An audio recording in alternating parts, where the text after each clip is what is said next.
Anywhere jina Dimathi imetajwa inani hurt na inaniguza. My heart is wounded. Inaniguza kwa njia kubwa sana because Dimathi was my husband. Dimathi was the father to my children. Na Carolina Dimathi, hiyo jina is my brand. Hiyo ndio ninakulianga.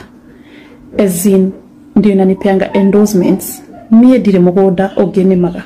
Ucio neguo ni maga. Na jina Carolina Dimathi nimeijenga for almost now 5 years. Rĩtwa rĩakwa rĩtiugĩrĩirio kũndũ ta TV-inĩ kana radio-inĩ. Rĩtwa rĩakwa nimegrow peke yangu na fans wangu peke na Mungu wangu, kwa sababu fans wangu ndio wananiambianga every day, whether you can do this, you can do this. Ninapata followers wengi na ndio maana napatanga endorsements na ndio ninaweza kulea watoto wangu. That's where I get my daily bread. So jina Dimathi kiguzwa imeniguza, and that's why I'm here.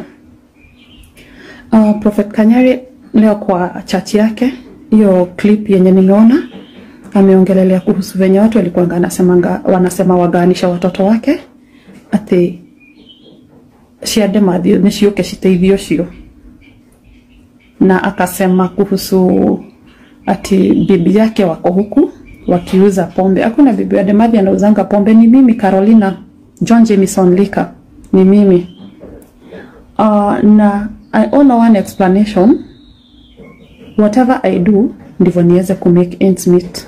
Ndivyo niweze kupea watoto wangu daily bread, because sio mbangi.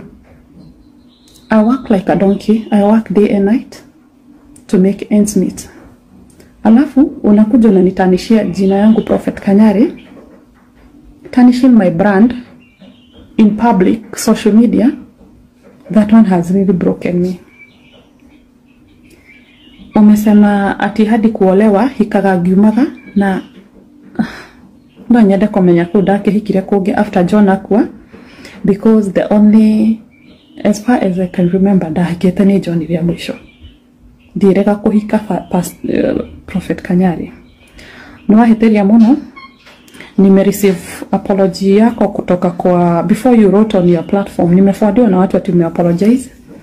Na nime-receive simu ya PA wako anajiita Chris, akiniambia ati you want to apologize to me. And what I would say,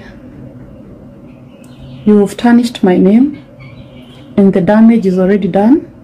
Hiyo jina ndio inanipeanga daily bread, Carolina Dimathi. And apology not accepted. Yeah.